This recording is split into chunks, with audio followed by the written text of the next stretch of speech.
Welcome back, Dodecadorks. We're the 12-sided guys. We have Scott as Ornan the Joyful Svirfniflin.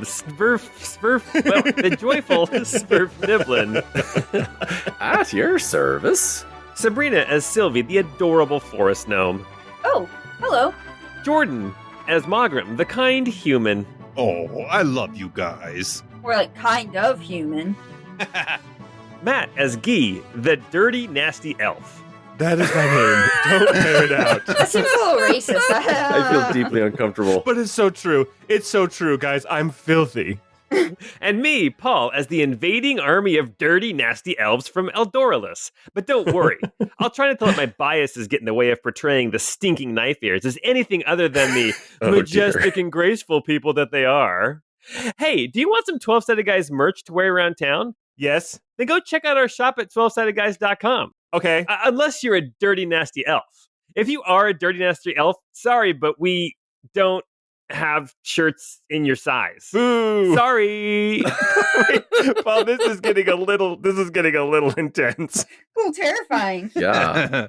And for sure, come chat with us on Discord. All are welcome, even dirty, nasty elves. We even have a special channel on Discord just for dirty, nasty elves. Sorry, this is really bad. Okay. Anyway, if you knew all along that dirty, nasty elves were secretly waiting to eat your severed limbs just so they can learn more skills and heal themselves, then first off, remember Gimli's words and never trust an elf. And this podcast is for you. It's Chorus of the Forsaken, episode 79.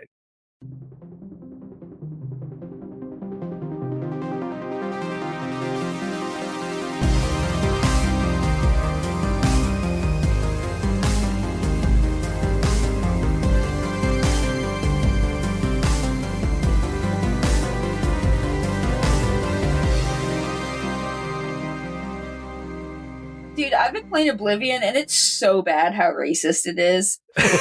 Like, every single person you talk to just immediately starts with, like, something insulting that's based on your race.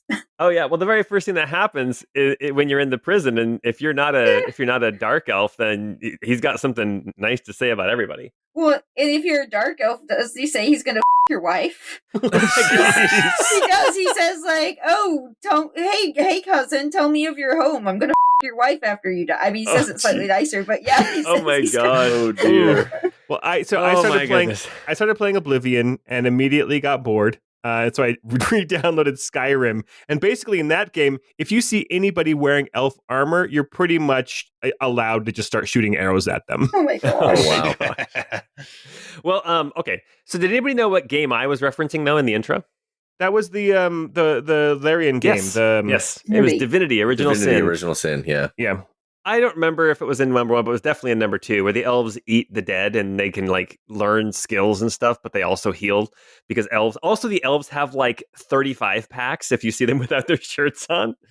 Yeah, they're seriously They otherworldly. just have like one hanging Do out they have that far to many the left. nipples too, or is it just that many pecs? I think just that many packs, just 2 packs, and then a whole bunch of abdominals. Well, you guys don't have 34 packs?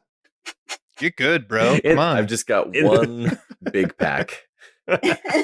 One peck. I got a 34 pack and I got like 6 or 7 gutters. It's awesome. Well, welcome back to Chorus of the Forsaken in the town of Grimwater Grove. The last time we were together, our heroes did not talk about the mage. We don't talk about the mage. What mage? You guys. What mage? Come There on. was never a mage. I have no idea. I don't even know what you're talking about. Well, we ended up in Grimwater Grove, this town built in the swamp. You started out on the south slope, also called the South Slop, where you saw that there was an apothecary called the Briar and Thorn Apothecary, and 2 brothers, Harris and Ferris. These 2 halflings were running the shop. You managed to buy some more potions, get some of the potions from Bubbles' lab actually finally identified, and then you made your way across the Weeping Walk, this long causeway that takes you across some of the more treacherous parts of the swamp to the city of Grimwater Grove, which is built on this kind of stone outcropping. It is a walled city. There are a couple of different areas in the city. There's the nice part of town called Halberg. There's East Side, where you have the blacksmith who's really well known, Thrin Ironroot. And then you have this central temple/castle thing called the Hall of Saints, and it was time to explore. So, what did we do? We split up. Magram and Guy went to a tavern to get rooms at a place called the Drippy Tankard, and when they walked in, they saw quite the colorful cast of characters. There were dwarven clowns, 2 of them, as well as other entertainers, and there were some elves here in this tavern that were also eating. And Paul, I don't know if I officially classify mimes as clowns. They are a different level, a different style of creepy. They're like French creepy. Yes, they're French clown creepy. Well, anyway, it turns out it was open mic night. And so our Magram and Guy were getting rooms and then kind of scoping out what was going on here in the inn, while Ornan took his hammer over to Thrin Ironroot at the Ironroot Forge, where he paid to have it turned into a +2 weapon. And Cilvy and Annalise, who are best of friends, decided to go check out the Hall of Saints, which is this large cathedral that at one point was the home of someone called the King Priest, who was a man, quote, so pious that he could not decide on one god to worship. So he built this cathedral with multiple different chapels in it to multiple different gods. And Annalise and Cilvy both noticed that one of the chapels had been closed for a long time and was recently reopened, which is the temple to Coralon Lorathion. So whatever, the elvish deity. Coralon Lorathion, whatever, damn dirty elves. Damn dirty elves. As our heroes all reconvened at the Drippy Tankard, Guy and Magram were going to go to the richer part of town, a place called Velvet Row, but they noticed first off that an orc man came in, walked up to the bar of the Drippy Tankard. The woman said, "Your usual," and he said yes, or something like that, and he walked out. Magram noticed he made eye contact with one of these elves who are soldiers, a man who was wearing more leather, more like ranger style armor, as opposed to the metal and more elaborate armor that the other guards and soldiers are wearing.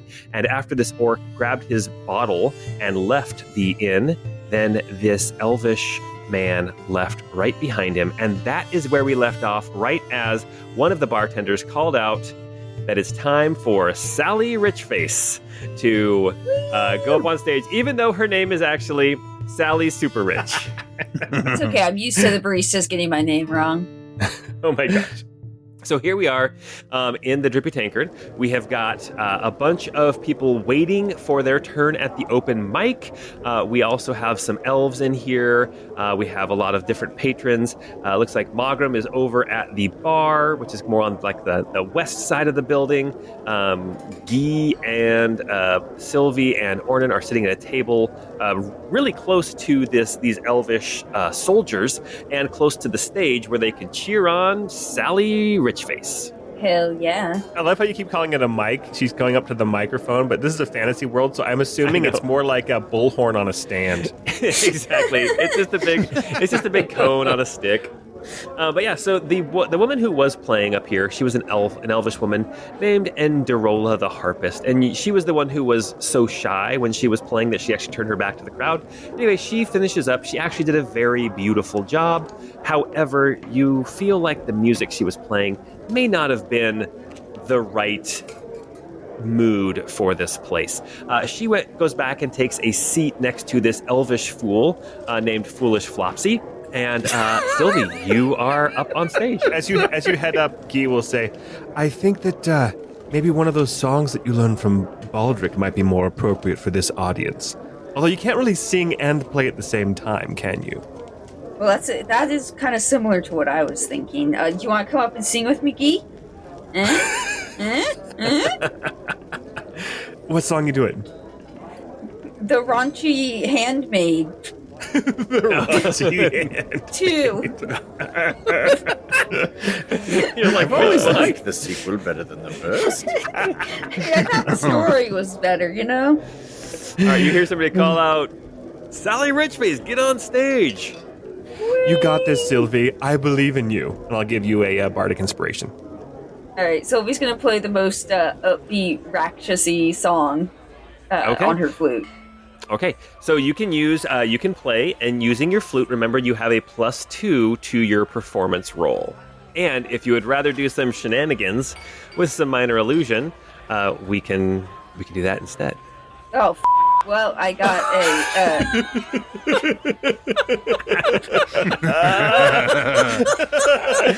Oh my gosh! Oh my gosh! Wait, Hold on. Let's see, what do we got? Roll a performance. You just rolled a d20 there. That doesn't count. You got to click the performance one, right? Oh, I know, but my performance was just a +1, so I was just rolled a d20. I don't think it matters. So it's there's 2, gotta 3, be it's something 6. I have. It's a 6. You could use it. You have a D8 Bardic Inspiration if you want to try to bump that up to potentially a 14. I mean, I will definitely do that. I was trying to think. I thought I had No, it doesn't let me redo the just something like that. Okay, yeah, let's do a D8 on the top of that bitch. Oh, nice, a 3 for a 3, so that gets it up to 11. Wait, I think that's a 9. I don't even think you broke 10. I think it's 9. I think it's a 9. I think it's a 9. You know, this flute is a little different than the one that you're used to. Like the holes are a little bit more spaced out, right? I don't know. And you got some little hands. Yeah, you got such little hands. You start to play, and you can tell that, people are like looking at you. You know, when you go sing karaoke and like somebody gets up on stage, you're like, oh, I wonder how this person's going to be. And then when they start singing, people start turning around and having conversations. And that's when you know, like people start turning around. I played the original raunchy handmaid. Damn it. I'm just better at that one. They're just lost. They don't know this. They don't have the background for this part of the story.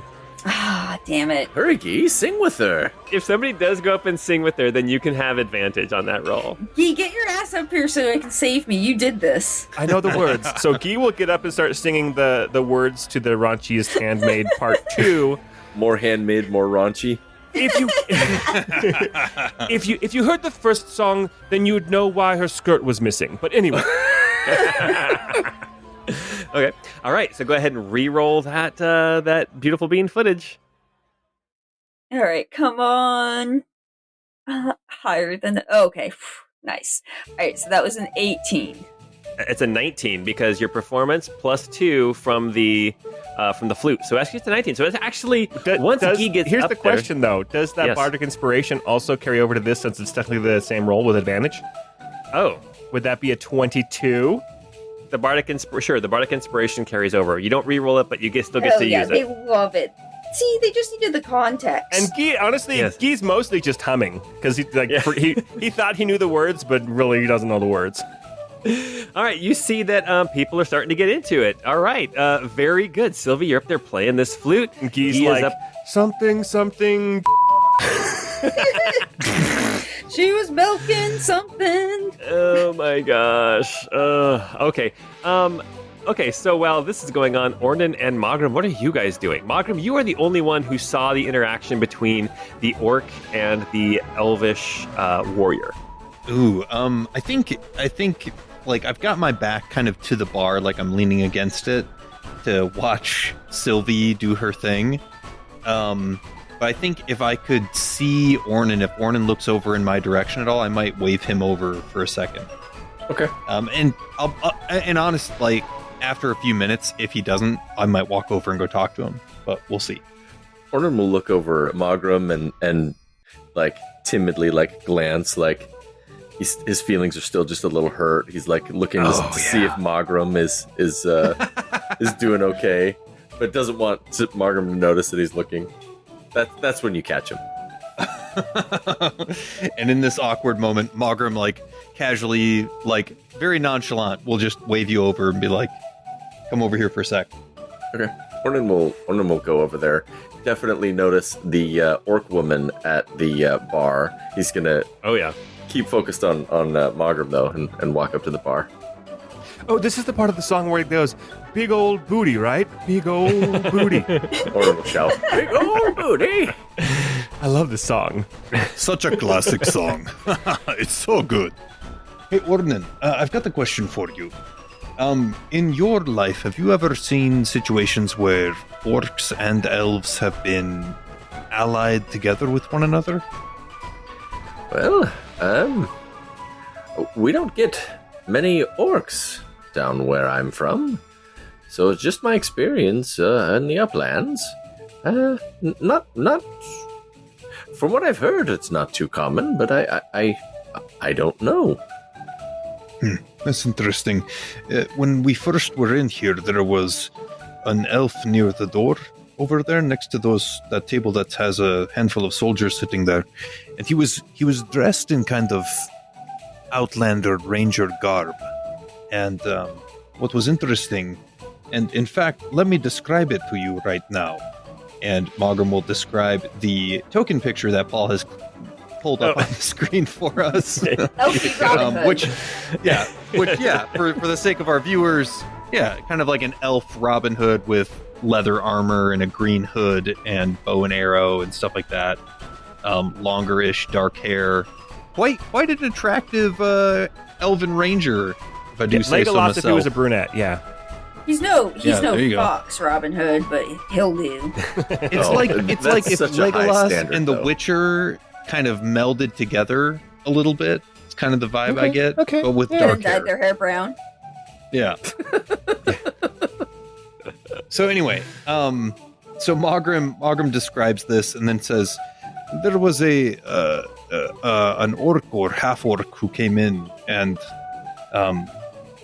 seemed to almost like nod or signal to that individual, and then that individual followed him out. I don't know, and perhaps we don't want to get involved in local politics or local happenings, but there seemed to be some sort of coordination happening between these individuals. Well, I think we're trying to lay low and move on towards Peter. I wouldn't want to get too involved with anything here. I think you might be right. Perhaps, we'll keep our eyes open to see if there's anything that happens. If none of this involves us in any way, then perhaps it doesn't matter. We can ask around, from the patrons to see if they might know something. If you look back over at the table with Annalise, where we were all sitting, you will see the perfect little spy wearing a ratty top hat and bow tie sitting on top of the table. Oh, look at that. Look at that little spy. Oh. Annalise isn't in a top hat. We all need matching top hats, he just shouts out over the music. All right. Well, Cilvy continues to play. Your set is supposed to be about maybe 5 or 10 minutes long is all before you finish up. So basically, just like 1 or maybe 2 songs total before you go and sit down, and the next person gets up. Guy will sit down during the second song and just let Cilvy carry it by herself. And Guy came in and sat right next to Annalise. You see that Ornan and Mogram have gone over to the bar. I think that your roll is good enough. I don't think we need to do another roll for a second song. Everyone can make perception checks, though. Guy got a 22 perception. Ooh, Mogram got a 26. Cilvy got a 2. Ornan got a 1. He's definitely paying attention to the orc lady, like 2 people away from him. Like, well, you're not as big as the last one, but you'll do. I would say Mogram and Guy, the just the feeling here in the inn definitely changed. Initially, Cilvy, it seemed like the song she picked was not going to be good, but then as soon as it got past that first like 4 count, and it actually got into the actual meat of the song, and Guy got up there and helped her, you see that everyone was really jiving with it. But you do see that foolish Flopsy, this elvish fool, he was looking pretty happy that Cilvy was bombing there for a second, and now he looks a little bit nervous. Oh no! Wow! Did you sing his song? He just hates to see women succeed. He's like deeply misogynistic. Foolish Flopsy. I love that. As you finish up your song, I'd say that there is a loud round of applause, and with your total of a 22 performance, I'd say that people start throwing up some coins up onto the stage. You easily pocket 12 gold. Wow. Which may not seem like much, but that's quite a bit. Hey, I'm rich. All right, and then as you get down off the stage, you hear the woman behind the bar. There's 2 women who are working the bar. One of them is more stern-faced. The other one is more of a full-figured woman. And it's a full-figured woman. She calls out. She's like, all right, next up at the mic, we have Foolish Flopsy. And you realize that Foolish Flopsy did not want to go on after that amazing performance. He stands up, he kind of like drops his hat, and then he kind of, as he bends over to pick it up, he kicks it Charlie Chaplin style until he ends up on stage. And then when he gets his hat, he stands up, his back is to you, he puts it on his head, he's like, yes, got it. He turns around and he pretends to be surprised as he looks at the audience like, oh, how did I end up here? Classic. You want to hear what he has to say? Greetings, my fellow occupants and occupiers of Grimwater Grove. What a lovely evening to be alive, eh? Or at least alive enough to enjoy our glorious elvish hospitality. He kind of gestures around. He goes, oh, tough crowd. Don't worry, I'm Foolish Flopsy of Eldoralus, or at least I was until they said my jokes were too edgy. And I said, my lord, elves don't have edges, we're all curves and grace. Then they threw a turnip at me, so here I am. Take it off. Now I know what you're thinking. Flopsy, you beautiful pointy-eared disaster, how do you sleep at night? And the answer is very carefully, because I'm worried one of you locals will stick a knife in me once I close my eyes. You better count on it. But hey, let's talk about Grimwater Grove. Lovely place, or at least it was before we showed up with our cultural enrichment. You know, back in Eldoralus, they told me, Flopsy, Grimwater Grove is a quaint little town. And I said, ah, yes, quaint. Elvish for we're keeping it. That one was That was a good one, actually. I like that one. Oh, too soon? My apologies. Tell you what, let's move on to something everyone can enjoy. Bad impressions. And then he kind of like walks over to the table where the soldiers are, and he pretends to pick up one of the helmets and puts it on his head. And he starts walking around like he's all important. He's like, citizens of Grimwater Grove, we come in peace. Also, we've renamed your streets, taxed your turnips, and declared all your ale substandard. But fear not, we've brought our own ale, twice as expensive, half as strong, and served with a lecture on proper drinking posture. I think this guy gets it, to be honest. Yeah, I'm he's pulling me over. He takes a sip and pretends to drink it, and then he spits it out. He goes, tastes like victory, or maybe just leaf water. Hard to tell with us elves. Nothing? All right. And then he looks over at who's the grumpiest of you guys? Full set for this guy. Dude, Paul prepared a type 5. I love it. Who's the grumpiest looking of you guys? Who's enjoying this the least right now? Probably Mogrim. Mogrim has been I was going to say, heckling. Mogrim probably looks the most sour, yeah. Whether he's enjoying it or not, he probably looks like he doesn't. He points at Mogrim. Sir, you look like a man who's thrilled about the new elvish curfew. No loud noises after sundown. What are we, dwarves? Oh wait, no, dwarves would at least complain louder. And then he pretends to dodge a thrown object. But hey, let's end on a high note. They say laughter is the best medicine, which is good because our actual medicine is just lie down and think about trees for a week. So thank you. You've been almost enthusiastic. Remember, if life gets you down, just blame the elves. Oh wait, no, you're already doing that. Then he takes a bow and pretends to trip as he rolls off stage. Wow. Wow, That was applause. amazing. Okay. Yep. I don't know why he would think my performance would have anything to influence his. That was a completely different set. Oh my gosh. All right. So, Foolish Flopsy has finished his set. And no, I don't have anything more prepared for tonight. That was it. That was plenty. That was so good. All right. You guys are all kind of... Okay, so there's a little bit of a break, a lull in the entertainment. Guy takes off his helmet and he turns to Annalise and he says, not all elves. She's like, I thought it was kind of interesting. It was kind of self-deprecating. I mean, it seemed like he was trying to at least connect with everybody else here besides just his own kindred. That was honorable, I guess. I don't know if honorable's the word I would use, but yeah, it was an interesting political piece, that's for sure. It definitely came from a position of privilege, though. Oh, 1,000%. That guy definitely has a rich uncle somewhere who's paid for his lifestyle. And he doesn't want women to succeed. And he doesn't. He was just nervous about going on after Cilvy. Anyway, all right. You guys are all now together, gathered back around. Is there anything you guys wanted to do tonight still? Is it too late to go shopping at the fancy place? I don't think so, no. Velour Street or whatever it was? Ooh, class things up. Velvet Row. Velvet Row. Malcolm, did you still want to go see if we could find some white clothes for you? Something with, feathers and maybe a little lacy collar or something? I'd love to, but, we can wait and do that perhaps tomorrow for a moment. Okay, well, I guess we could turn in for the night, or we could watch more of these performances. I guess the question, what time is it? Oh, it's probably around 5 or so. The sun has gone down because it's wintertime, but it's early dinner-ish time. Okay, well, I guess, we have got some time. Well, yeah, perhaps we could go out and see if there's anything to purchase. I should... the town beige? Paint the town beige, absolutely. I want to mention something that I saw that just felt a little bit off. I mentioned this to Ornan over there, and speaking a little bit hushed, just so that way those around me can't hear.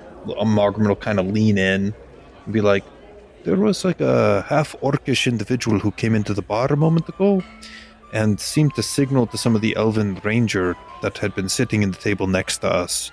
I don't know if perhaps they're on the lookout for people or if there's something happening, but I think we might just want to stay alert. There's something happening here, but what it is ain't exactly clear. As this There's guy a man pulls out with a gun over there. The guy pulls out a gun. Do you want me to send Prancival to go see if he could overhear anything?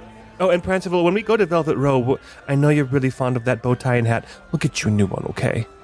He sticks out his tongue and he kind of looks at you, cocks his head a little bit, and you can tell that pleased him very much. How would you feel about a beret? I don't know how he would feel about a beret. How would he feel about a beret, Guy? I was just making a joke, but yeah, he'd consider it. He'd consider it. Let's, hey, Prancival, why don't you go do a little bit of tracking, and we'll call you back when we get to the clothing store, okay? And I'll say, potty time, and so that's his cue to kind of go leave off by himself. Yeah. Yeah, Prancival just kind of hops down off the table because, of course, he was on the table because he's cute. And he goes out the door. You see him starting to, sniff the air as he leaves the tavern. And are you going to, watch through his eyes or anything? Sure. And then also, once he's out of view of everybody, he can also turn invisible. Okay. Okay, yeah, so you can watch through his eyes. You see that he actually... You can kind of also sense kind of his thoughts telepathically. As he goes out, the ground is covered in snow except for the main walkways. And as he goes out, you see him start to sniff the ground. As he's walking around invisible, he's leaving little dog footprints. I guess so. Yes. Aw, that's cute. That's when he carried you. Wait, we used that joke 3 years ago. I know. I've been waiting. I remembered that it was talking about snowy footprints, and we've been in the snow here, so I've been waiting. Somebody being invisible. Yes. Okay. Yeah. As he goes out, he starts to sniff, and you can tell telepathically that he tries to initially start to smell the elf because he was around the elf more, and he gets frustrated. He can't seem to track the scent of the elf, but then he manages to pick up the scent that he assumes is the orc, and you follow. You look through his eyes as he turns left and starts heading north through the city. And before long, he is outside of 100 feet. So you lose that vision. Okay, you can't see through his eyes anymore. I'll let him do his thing. It's I lost track of him. He'll be fine. Margam, do you want to go do some shopping? Does everybody want to go? Annalise, I think you probably should get the nun's habit, though super hot. Maybe you try something a little less distinct. A little less nunny. Okay. She's like, oh, you think that maybe I should try a different color besides black and gold? It makes, it's easier to tell maybe who you are, and we're trying to be a little incognito. Oh, okay. Yeah, sure. That's fine. There's nothing in my vows that say I have to wear Aona's colors, so yeah, we can do that. Yeah, let's go. I'm gonna get drunk and check for rumors. Listen to see what I can find. Have you been playing Oblivion? Talking to the bartenders? Just clicking on the rumors button? Well, I don't want to leave Ornan alone, so Cilvy will stay behind, and I also kind of want to keep an eye on these elves that are here. But not in a racist way. Jesus. Plus, Cilvy, I put you in the rotation, so you're going to come up again. Okay, well, I've already got like a good base, so it's all good. All right. So then, let's see. So Magram and Guy, you guys leave the tavern to go down Velvet Row, which, as you walk out of the tavern, you turn to the right. Does Annalise come with us? Annalise will come with you, yeah. Okay. You turn to the right, and you head down Velvet Row, while Cilvy and Ornan stick around here in the tavern to gather some info and some intelligence. We will come back to Ornan and Cilvy very soon, but Magram, Guy, and Annalise, you guys start heading down this road. Grimwater Grove is kind of a circular city, and there's basically a street that goes around it to the west, and there's a street that goes around it to the east. Then there's a main street that goes like right up the middle, and that's the one that takes you right past, or right to the Hall of Saints, this massive cathedral-like structure in the center of town. But Velvet Row is off to the west. As you go down Velvet Row, you are now in the part of town called Halberd. There are nice buildings, homes here. Everything is, nice for, small city type living. This is not like palatial like you would see in Kladvina, but you do see some very nice homes, a couple of manors, a couple of manses. And as you are walking down Velvet Row, a couple of things pop out. You see two specific stores that spark your interest. You see one is called the Iron Quill, and it looks like it's a book with it's got a symbol. The sign has a symbol of a book with a quill across it, and as you look in, you can see through the window that it is full, like floor-to-ceiling bookshelves, and there is a little sign in the window that says, "Now offering spells and scrolls." Ooh. And then the second, that's on the kind of on the left side of the street, and just a couple more houses down, a couple more buildings down, you see that there's a place on the right called Booley's.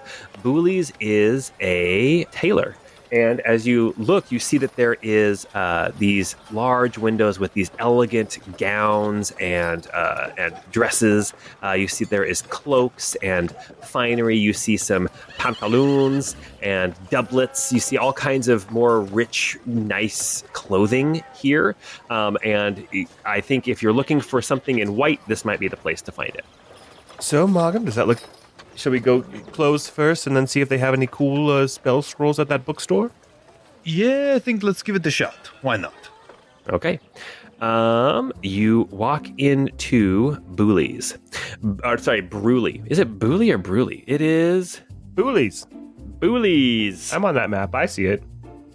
Yes, it is Booley's. As you walk in, a little bell tinkles and... Oh, this is another Drippy place. Sorry. Goodness, I tinkled. Sorry, guys. There is the tinkling of a bell. I'm going to stick with it. The tinkling of a bell as you walk in, and you can see that right now there is a couple other people who are browsing, and there is a woman who's back to. She's got dark hair, and as she turns around, you see the greenish cast to her skin. This orcish woman turns around. She is wearing like a nice, it's a well-made dress with like an apron on it. She's got like the pin cushion on her hand. She turns around. She says, "Oh, welcome to Booley's. Booley will be with you shortly." And then she goes back to helping the people that she was working with.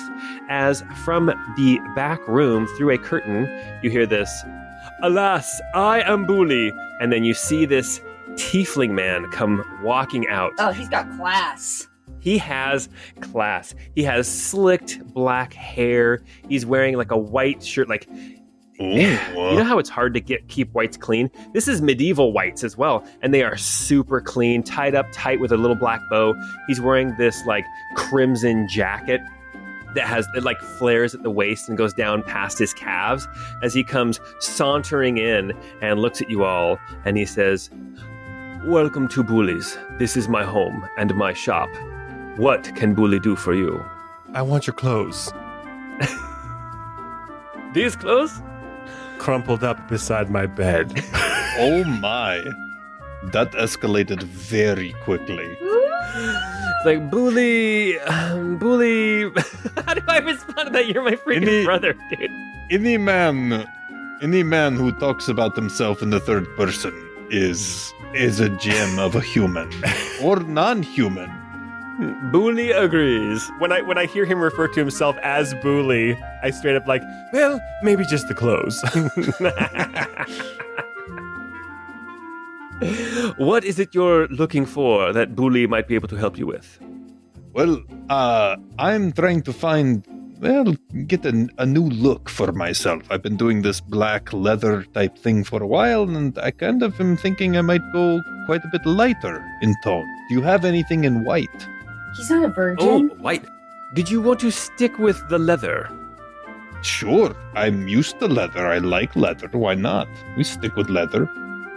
He starts looking at you and he's like, Yes, this cut is so out of date.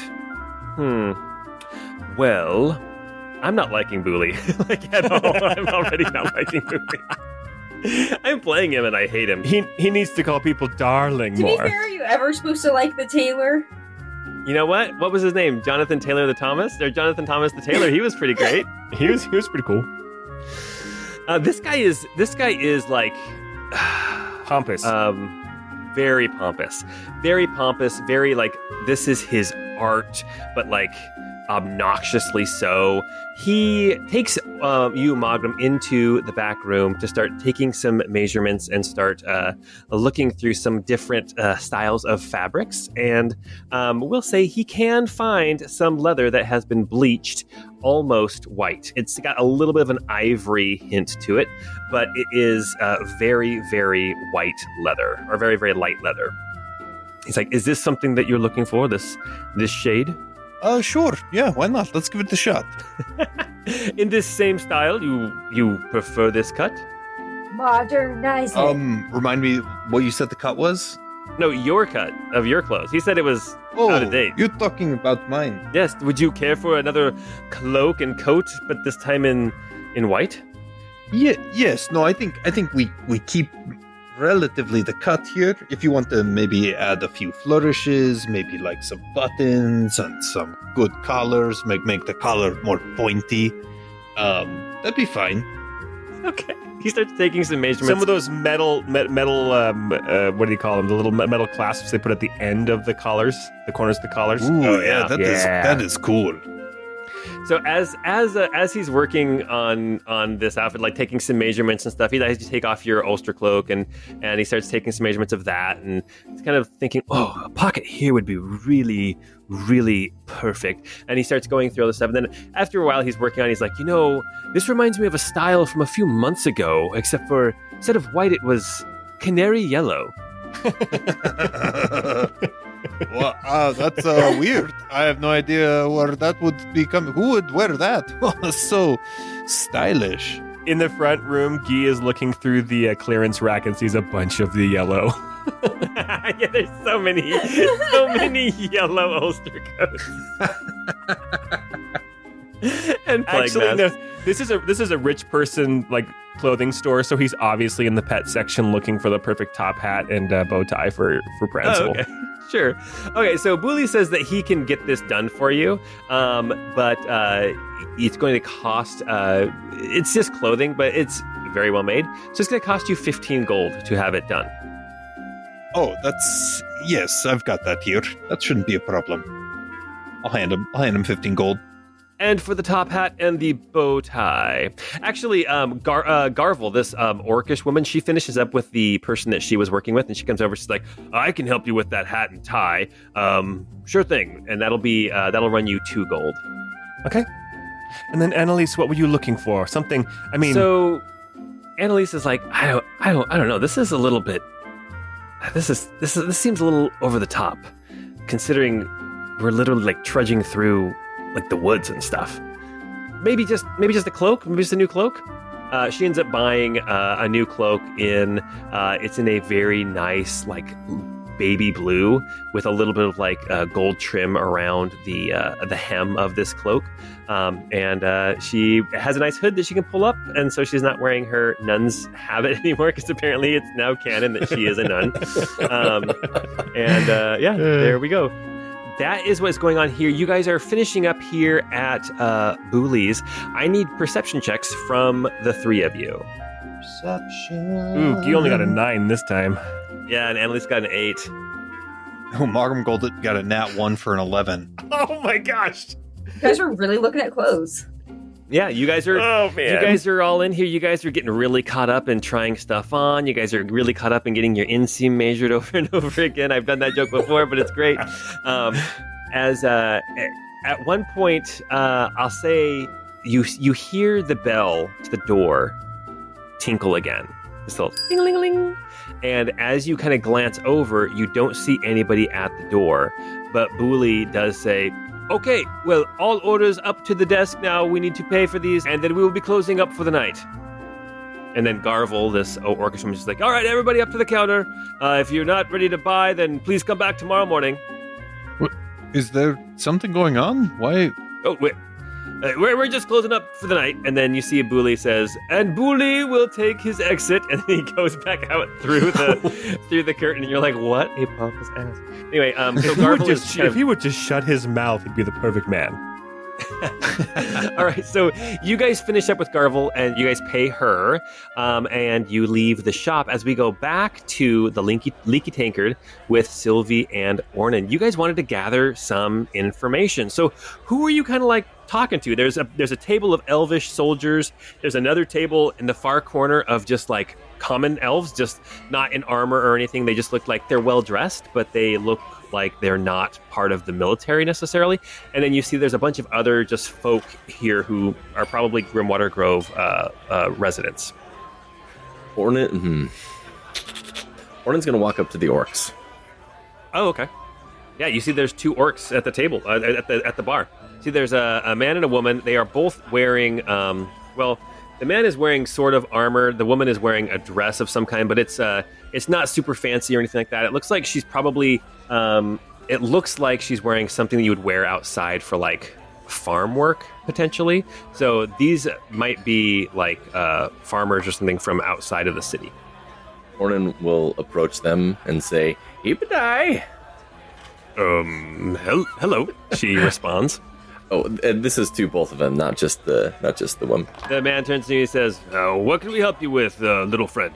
Oh, I'm trying to make it a little livelier in here. How about a drinking contest? And we'll wager some information. A drinking contest for information? Sure. I'm new in town.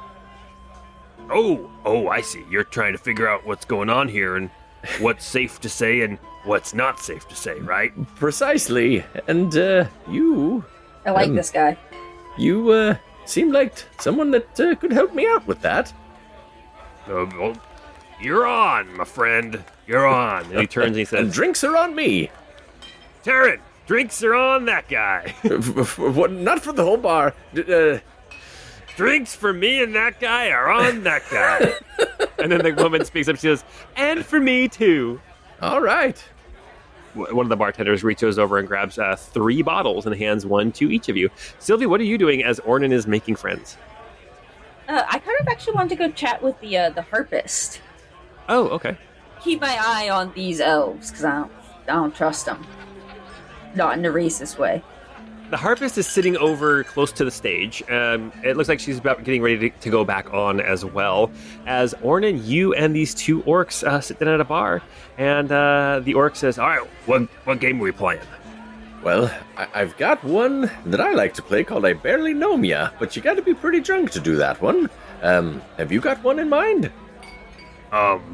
We could play, orcish Piccolo. All right. It's where you see you drink and you try to make the other one laugh, and the person who has the highest squeal of a laugh, like a piccolo, is the loser. I've heard of this. Good recovery, Paul. Good recovery. Any tickling involved, or is it just humor? Oh, hands are definitely used in this game. Oh dear. What the hell? I love this game. All right. So you guys go over to a table. I think I walked into something I didn't understand again. You have Orcs such a are- bad habit. Orcs in this world are freaky. All right, I'm gonna have you make a Constitution roll versus this orc to see who gets drunk first and squeals like a piccolo. As you guys are also trying to tickle each other too, because why not? Is it a Constitution save or a Constitution roll? Constitution roll. Okay. Oh, he did pretty good. He got a 16. Oh man, here we go. Ornan got a 22. Nice. Oh my God. Crushed it. Nice. You I start love that. drinking. I just love to imagine Orin is going, come here. My tickle spot's a little lower. As you guys start drinking, he starts reaching for you, and you're just so short he can't get a grip on you. He's trying to tickle you, and and then you get in there and you find a spot in his armpit, and he's drinking. What is going on? This is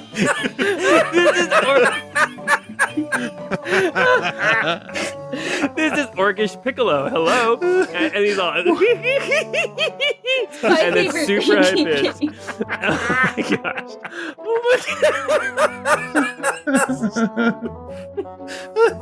Good recovery, Paul. Good recovery. There are real drinking games you could have done, like, I don't know, like beer pong or something. I know. Well, Beer pong. I felt like I was challenged by a hardly gnome yet. I needed to come up with something for orcs. So Orcish Piccolo it is. That was so good. Oh my god. I am sweating. Oh my gosh. Okay.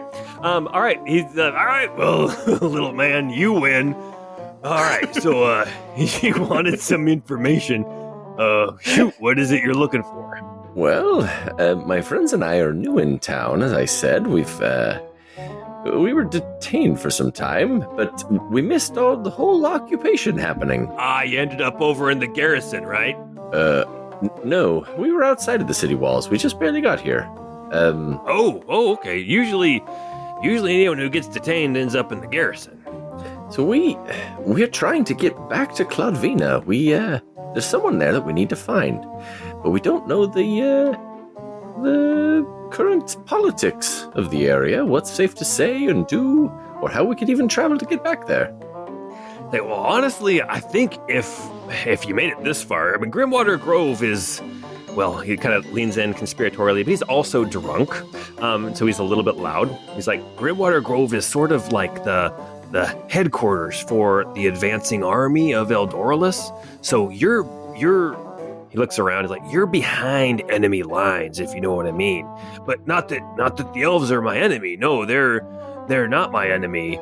But I think you understand what I'm saying, right? I get he it. Like looks around, like, did I say something stupid? No, I get it. We're not after the elves. There's a man we're looking for in Kladvina. Oh, okay. Well, if you've made it this far, you could probably you could probably start walking to Kladvina. That might be not the best choice, but sometimes ships are moving back and forth. However, it's hard to get on one of them because they're moving around, troops and supplies and things. So, it might cost you a bit to get on a boat heading up to Kladvina, but that's probably your best bet. But like I said, if you're already here, like, travel is not super restricted. Basically, and he kind of looks around. He's like, basically, Grimwater Grove. I mean, we gave up, right? We're part of whatever. What do they call it? Pythria. Dorlius? Farm Pythria. Darlin? I don't know the words. Yeah, we're part of the duchy now, which is subject to Eldoralus, and as far as the elves are concerned, we're with them. Oh, well, sometimes you gotta transition with the times. I get it. Ornan will lower his voice a little and say, I noticed an a fellow orc come into the tavern, and he made eyes at an elven man at that table with those soldier fellows. Oh, And- Kazagan? Yeah, Kazagan. That was probably Kazagan. Okay. Yeah, if you don't want to get involved in anything, you'll probably stay away from Kazagan.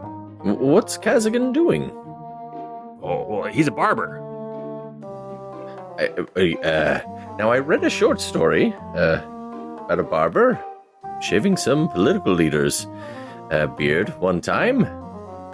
Is that the sort of thing we're talking about? He's a barber by day. Got it.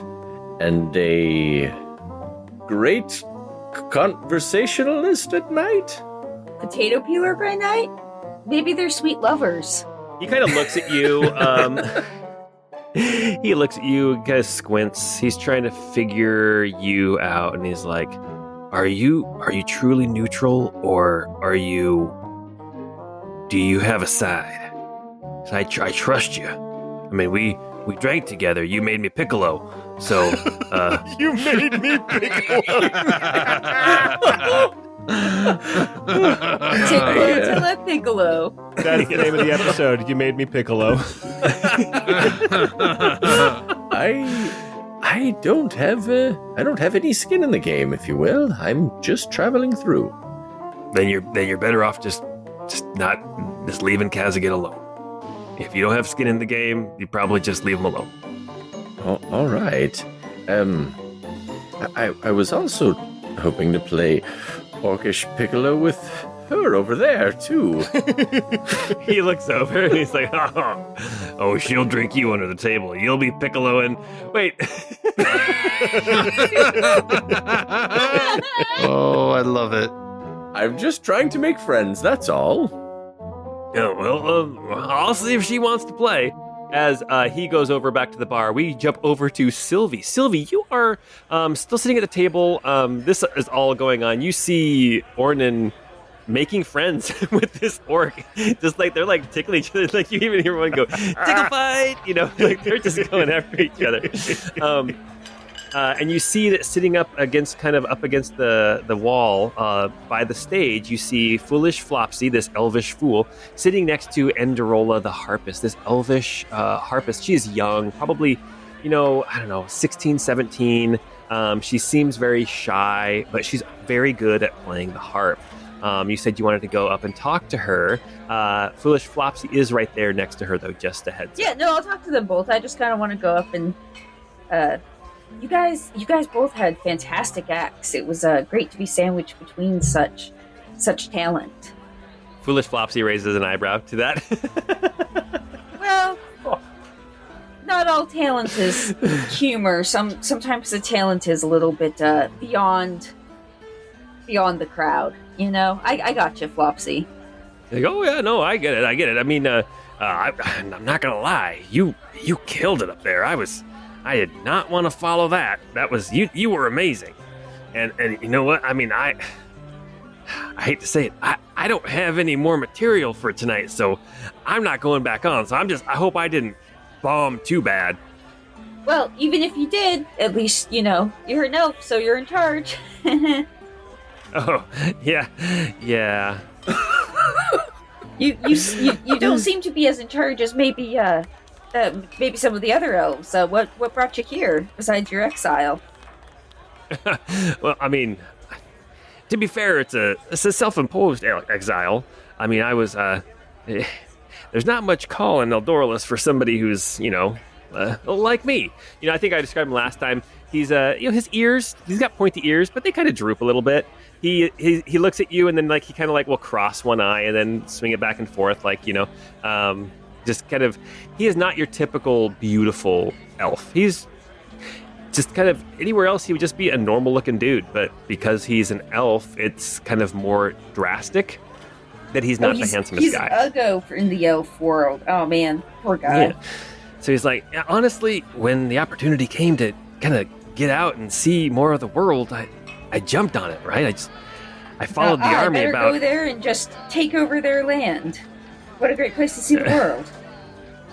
No, and we're not all soldiers. we're not all a part of the establishment here that's trying to take over. You know, I mean, Sally Richface, Please call me Sally. it's a different world up there in Eldoralus. I mean, we're constantly taught about how, well, I mean, this was historically ours, right? I mean, elvish nations here in what is now, you know, Pythria, what is now parts of Via Severia. This was our land a long time ago, and after wars we were pushed back. But I mean, if you look around, the stories say that you can still find like old buildings and old like treasures and old ruins of our civilization that was here before. So now I'm not saying that it's right for them to come down here. I'm just saying that's the way that we were raised. And that's not why I came here. I came here to look for a new audience that they might like my stuff a little bit more than the stuffed shirts up in Eldoralus. Well, it certainly was enlightening. This harpist there, is she at all engaged? Is she still pretty shy? She is shy. She is listening. She doesn't seem like scared or anything of you. She's just kind of sitting back and listening. Her name is Enderola, and she's just looking at you. And then as you kind of make eye contact with her, just as you're kind of glancing back and forth, she speaks up a little bit and she says, You play the flute beautifully. Thank you. I enjoyed your playing as well, although it was kind of a little bit of a bummer to have to look at the back of your head. Oh, yeah. Yeah, I don't do well in front of crowds. What brought you here then? Well, I was hoping to kind of refine my craft a bit, but I was hoping too that if I wasn't around so many. She kind of leans in close and she says, my people tend to be a little bit judgy. And I was hoping that being down here amongst people who maybe weren't as refined, I guess. As she's saying it, she realizes she's it human, kind of sounds right? bad. Like, she's no, she's not- an elf. she's not- She's an elf. Oh, she is no. Yeah, Okay. these are both elves, yeah. Oh, okay. I thought she was human. Okay, that's fine. She's like, as I was hoping to be around people a little less refined, and she realizes as she says that it kind of sounds snobbish and snooty. She's like, I mean, just different from where I grew up, that maybe it wouldn't feel so daunting to play in front of them. But no, I'm still, I see all the faces and I freeze. Well, in more general, what brought you out of Eldoralus? You seem a little bit young to be in the army. Oh, I'm not in the army, but my parents are. She's a military brat. Cool. Well, good beat. Yes, always. Hope you didn't listen too much to that conversation I was having with that dude, but yeah. She's a teenager. She thinks her parents are stupid. But she's an elf, so she's actually like in her 40s. Yeah. Actually, no, you know what? Guy is a full elf, and he's only 27, and he's an adult, so she is a teenager. Yes, she is a teenager. Wait, for some reason I thought you were a half elf.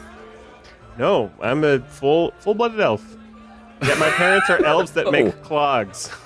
Yes. I guess I haven't seen your face very often. You got that helmet on. The Kloppenmachers, right? They're shoemaking elves, like in the old tales. The Adidas of Via Severia. Yes. The Adidas. Oh my gosh. No, Mr. and Mrs. New Balance, we said. Oh, New Balance, yes, that's what it was. right. I was going to say, Foolish Flopsy looks like Kyle Mooney. He does look like Oh my Kyle gosh. Mooney. Oh my gosh, he does. Oh my gosh. All right. So you're gonna like bounce from that conversation? Yeah, honestly, I kind of was hoping to just sort of see what the elves were doing in town, but I don't really want to talk to somebody whose parents in the army. That's a little sus. Okay. All right. Very good. Okay. So then you're going to kind of finish up that conversation, and then the entertainment starts back up again. They start going through the rotation again as Sulkin the Silent, this dwarvish mime, gets up and starts doing more of his mimicry, mummery, whatever it is. You see, but he's also a dwarf, so like all of his miming has to do with like, you know, swinging an axe and drinking a beer. Yeah, it's like he's like, I am a dwarf. He's not singing, There's lots of swinging of implements in his routine. Yes. Lots of swinging of implements and then pretending to drink beer. Yes. This guy's anyway. the king. Love it. All right, we are going to jump back to Guy and Magram. You guys are now out, and Annalise, you guys are now outside of the store of Booley's, and across the street you can see that there is this shop called the Iron Quill. Is that where you guys wanted to go after this? Yeah, I think so. Let's take a look at some of these spells. I will say that the top hat and bow tie I got for Prancival, they're velvet. They're velour. Sorry, they're all velour. Oh, nice. Wait, did you get a beret And black. too, just to try? I did. I got a beret, but the beret is more of like a satiny, and it's green, and it has the medallion on one side and like feathers coming out of it, so it's like a Renaissance-y beret. So Classy. Okay, you see that there is this shop called the Iron Quill. The door is closed, and as you walk towards the door, you hear a voice from up the street, and you see this elvish woman is hustling down the street. It's like, oh, just a minute, I'll open up in just a minute. You see she's got long, like, blonde hair that's so blonde it's almost silver, but she's not old. She's got pointed ears. She's wearing like this nice green dress, kind of laced up across the bodice. She's got jewelry on. She's got a cloak on to protect her from the cold. And she comes hustling up, saying, "Oh, pardon, I had a prior engagement, but here, let me show you into my shop." As she goes and she opens the door. it's very kind of you to open the store for us. To be fair, I'm supposed to be open for another hour, but she opens the door. Guy, as she walks in, and Magram and Annalise are following, Guy, suddenly you sense that Prancival is here. Oh, okay. This woman comes in. She's like, "Well, welcome to the Iron Quill, bookseller, and recently I have been." Frankly, allowed to open up my shop to some of the more esoteric wares that I've been collecting over the years. Oh, so you were here before everything over the past few months? Yes, I've been in Grimwater Grove for years at this point. Okay. Well, then I am much more comfortable patroning your establishment. Here, I thought that you were like some kind of usurper, but good on you. Usurper? No, not a usurper. Just enjoying the change. Okay. Well, I'll be over here looking at this shelf. I'll talk to you later. I'm going to go over to that shelf, and I'm going to try to see and hear what Prancival is currently experiencing. Okay, fantastic. Yeah, Prancival is here, and as he gets here, you get the distinct impression from him that he gives you a real quick rundown. It's like, followed the smell to like a beat-up old barber shop. And I waited outside for a little bit, and then after a while, that elf came back out, and so did this one. And I was trying to decide which one to follow, but that one in the armor, he was harder to track, and he disappeared before I could really get a beat on him. So I followed this one, and here we are. Your hair looks nice, by the way. I'll shout over to her. Oh, thank you. The barber did a good job on it. Was that what your appointment was, getting a haircut? I saw you coming from the barber shop. She's like, yes. Just a trim. Anyway, and she goes back to talking to Annalise. Make insight checks, everybody who's here. Ooh. Guy got a 21. Magram got a 19. And Annalise got a 19 as well. Not hard to tell. You caught her off guard. She tried to play it off. She obviously was not there getting a haircut. She is a little bit on edge at this point. Do you by any chance, I'm very interested in gardening and horticulture. Do you have any books on the history of potatoes? That's my attempt at Thieves' Cant. I couldn't think of anything better, guys. Okay. I thought it was perfect. She's like, "Oh no, I'm sorry, we don't have anything like that. A lot of histories, and we do have some romance, some teen vampire series, and then of course there's the fan fiction based on that's about a rich guy who. Anyway, yeah. she shows you this central room that is kind of like shut off. This got these double doors that leads into this kind of this reading room that's surrounded by books as well. And she's like, this is also, we have the more arcane information if that's something that you're interested in. Real quick, Ornan, make a tickle roll. Oh dear. Roll for Why don't you make a Constitution save again, or make a Constitution check again? Okay, Ornan got a 19. Okay, you need to make a custom skill on your character sheet that is just tickle. So Ornan, you and this woman are going. You're doing the Orcish Piccolo. I can't say it straight. Oh my gosh. You guys are playing Orcish Piccolo, and it's a much closer game. She got rolled an 18, so you guys are close. Oh, wow. But eventually, you get in there and you tickle her, and she squeals. Dude, orcs in this game are nothing like your typical orcs. I kind of love them. Like, honestly, all orcs need to be like this. Yep, I do love this game. Hey guys, next time we're all together, we need to play some Orcish Piccolo. Ornan is definitely going to introduce the crew to Orcish Piccolo later. No, I meant us. I mean us as human players. Yes, I know. I was just gonna say FanX. You mean when we do FanX? Oh gosh. Oh my gosh. Oh, so funny. All right, well, we are back here at the Iron Quill. Is there anything you are specifically looking for? If you're looking for scrolls and things, she's like, well, I do have. And then she starts looking through some of the different scrolls that she has. Basically, anything level 3 or lower, she has a scroll of. And if there's anything above level 3, we can roll to see if she has that specific spell. Guy's looking for, she said she had histories and things. Guy's looking for anything about Diona's Bridge or the Covingtons or the Heartwoods. Why don't you make a history check, difficulty 20? Oh, well, good thing I have half proficiency on this. That's a 9. To be fair, you had such a smooth move calling her out already. Like, that was already really impressive. Thank you. Yeah, you don't find anything about Diona's Bridge. You do find a book about specifically the Varian barony, the Varia barony, which is where Diona's Bridge is. It just kind of gives you like a rundown of the history of the different barons and like their conquests. Talks a little bit about some of the battles and the border wars that they've had with Pithria barony, as well as into the east with Drakholm, which is the kind of the dwarvish nation that's in the mountains there to the east. That's pretty much what you find. Nothing specific about Diona's Bridge, though. Okay, that's what I spend my time doing. All right. Magram, looking for anything in particular? No, I think it'd probably just be browsing. I don't know that Magram really does much with like scrolls or anything like that. And like in terms of like historical documents, I don't know if there's anything in particular that he's trying to hunt down. You know what? I think it would be nice to try to find something nice for Cilvy, though, to add to her book. Okay. Yeah. Like what level spell would you be looking for? Just like 2 or 3. Let's say Fireball 3 or 4. 3 or 4.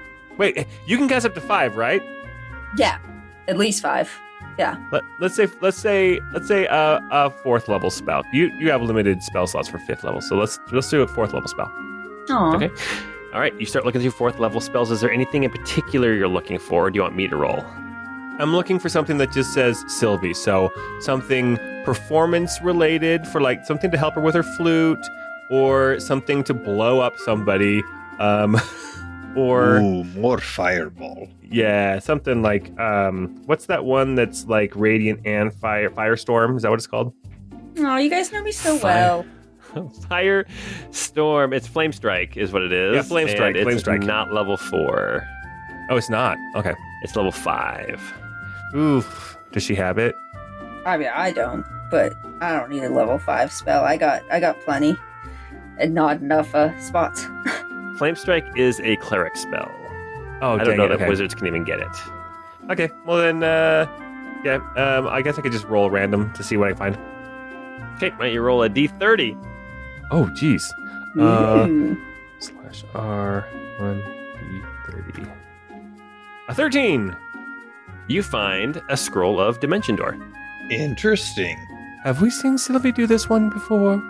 Don't think so. I'll take this one. This is pretty cool. This one looks awesome. Say, oh, that was passed down from blah blah blah to blah blah blah. She starts giving you the rundown of this scroll and how it finally came into her possession. 800 gold pieces. Wow. I'll go have these with you, Guy, if you want. Okay, very well. All right, you have now a scroll of Dimension Door. Is that it? Is that what you guys wanted to accomplish there in Velvet Row? I'm good. Yeah, I think that's it for now. Okay, then you guys head back towards the tavern. Cilvy and Ornan, what are you guys doing now that Ornan has won 2 rounds of Orcish Piccolo? What is Cilvy doing as Ornan is so dirty? So dirty. Seriously. Just right in the middle of the bar. What is Cilvy doing now that Ornan is making fast friends with these 2 orcs? So we kind of want to just keep an eye on the elves, the soldier elves that are in the tavern, and kind of more see what other people's reactions are to them, as opposed to necessarily watching what they're doing. Like, I want to know how the town, like you said, that they kind of just gave up and gave in. Like, I want to see how the people feel. All right, I will have you make a perception check, and this is basically to pick up some information as something happens. Let's do better this time. Come on. 4! Man, my rolls tonight are on fire. All right, so sitting there watching, you were talking with the 2 elves, you're kind of listening to some of the entertainment. The door opens and this elvish man comes back in, this ranger-looking elf in leather armor, green hood, bow and arrow on his back, comes back in. As he walks in, the thing that you do notice is that the soldiers at the table that he was with before, which there's 2 basic soldiers, and then there's a captain of some kind who has feathers in his helmet, they all stand as he walks in, and he kind of motions to them no, sit down. No, he's a big and boy. they sit back down, and he goes and he joins them again. And that is what you notice before Guy and Magram and Annalise come back into the Drippy Tankard. All right, Ornan, what's your goal with this orcish woman? I've got the information I need. I mean, Okay. I want to play this game with anyone who will play, though. At this point, you're just tickling for fun. I'm just tickling anyone who's willing to play. Playing against the Tabaxi would be interesting because they don't laugh; they just lie down and purr. Oh man! All right, awesome. So, Annalise and Magram and Guy, you guys all come back into the Drippy Tankard. The Leaky Tankard. Right? Leaky Tankard? Drippy. Drippy It's Tankard. drippy. You guys come It's back always been into Moist. You guys come back into the Drippy Tankard. Along the way, I would have brought Prancival back to me too. So Prancival's with me, so we can try on his new clothes at the table. Gotcha. All right, very good. All right, so then that is kind of what you guys have noticed this evening. Is there anything else anybody wants to do before things kind of wind down? After you guys all get there, those elves, they talk amongst themselves for about, 5 or 6 minutes, and then they all leave at the same time, those elvish soldiers. There's still some normal townsfolk elves that are over in another corner by themselves, but the elvish soldiers have now left.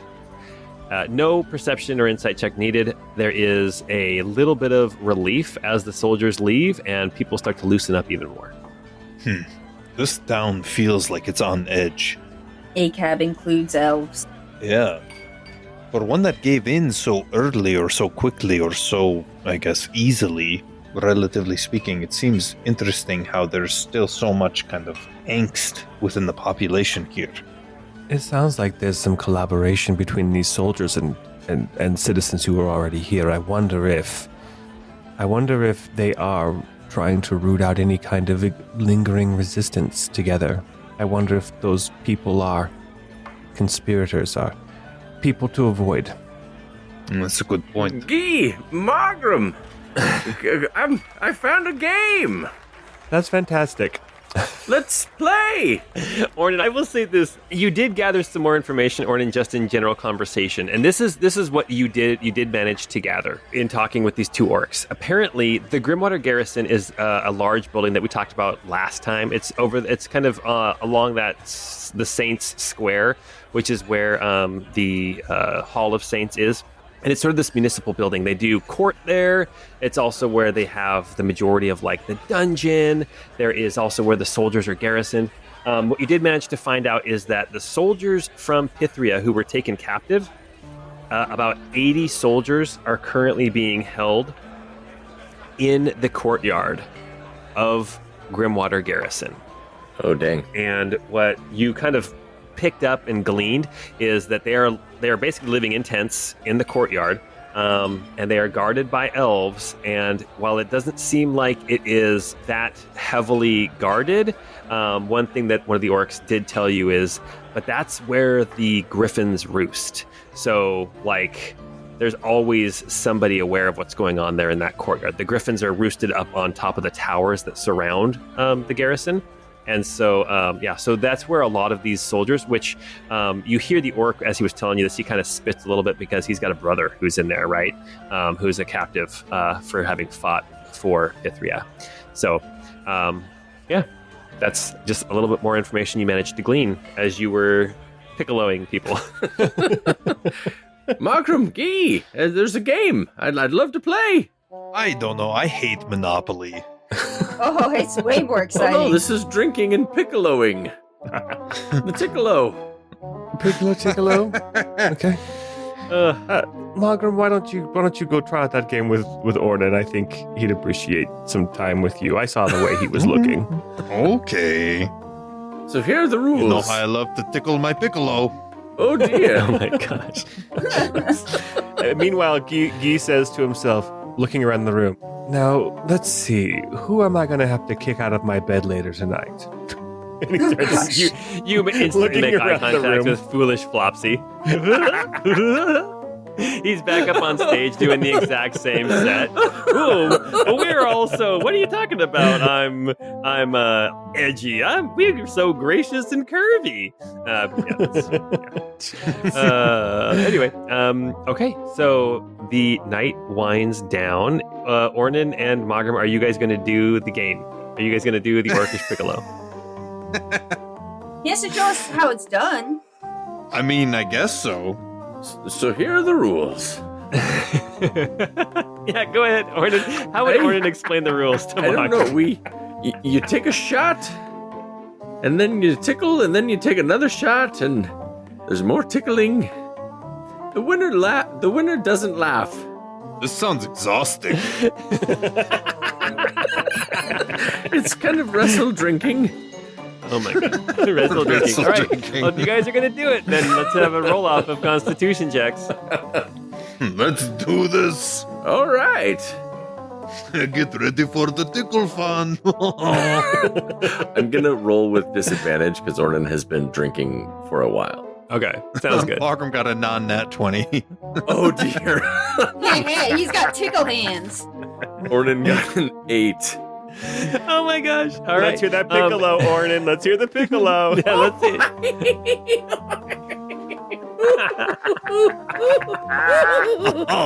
It's so good.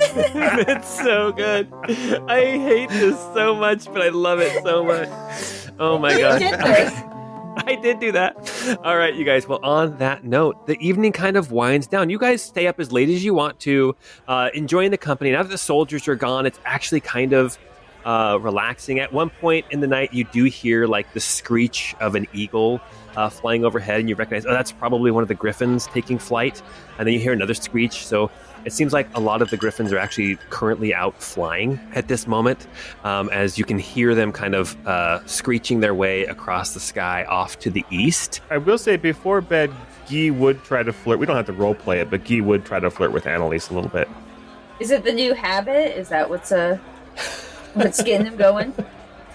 Okay, so He's you always and been Annalise, attracted to Annalise. There's just been other things happening, like right with the very first thing that happened when she started traveling with us is he ran into an old flame. So Yes, that's right. That's right. All right, yeah. So you spend the night kind of talking to Annalise. No checks needed or anything. You just have an enjoyable time. You give her a lot of your attention instead of a lot of these other people here who are in the bar.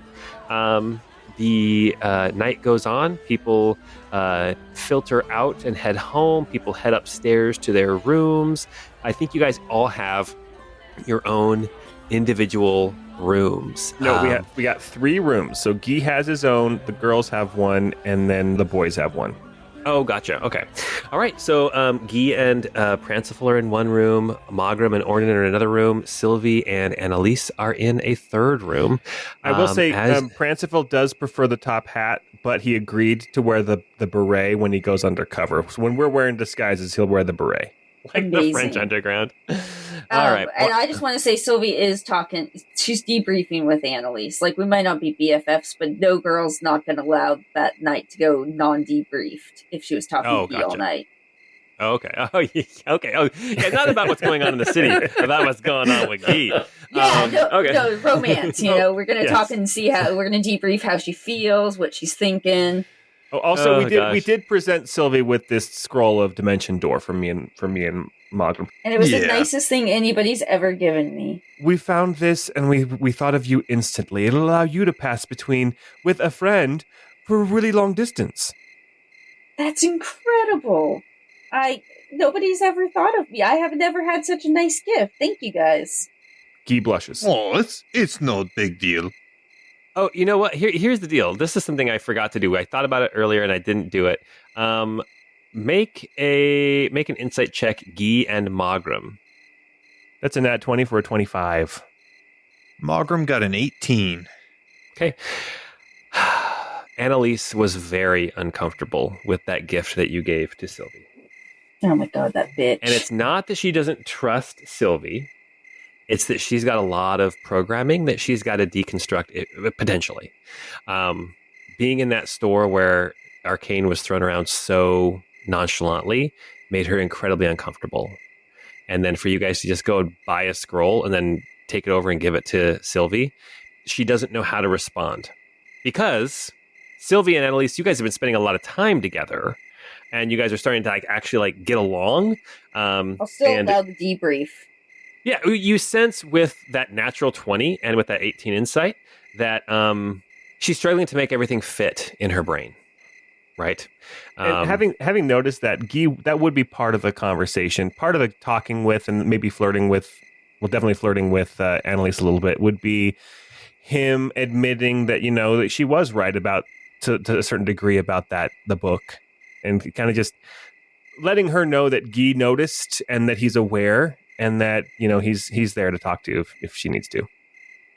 You guys all end up in your rooms after a relatively pleasant evening of, gathering information. And as you guys are all sleeping, suddenly, no rolls needed, an explosion rocks the night. The windows shake in your rooms as the sky suddenly brightens for a flash, yellow and red and orange, as some kind of explosion happened in the center of town. As you guys peek out your window and look, you can see that a portion of the Grimwater garrison is currently on fire. And you hear voices raised and yelling as people are running through the streets towards the garrison. And that's where we're going to stop for tonight. Nice. Oh man, we're going to get dragged into this. We got to get out of town right now. Let's go. All right, guys. Well, hey, thank you guys so much for playing, for exploring Grimwater Grove a little bit, for letting me do my solid 5 of foolish flopsy jokes, which were terrible. Tight 5. It was great, yeah. Tight 5. More like a tight 2.5. But they were great, Paul. You did a great job. Oh, thank you. Hey, don't forget, go check out Discord. Unless you're a Dirty Nasty Elf, then go check out one specific channel on Discord called Dirty Nasty Elves. Are we going to actually make a channel called Dirty Nasty Elves? Oh, no, I feel really bad now. Anyway, don't forget to go check out our Patreon, and you can listen to Your Neighbor's Potatoes. And until we get together next time, we hope you have a great time.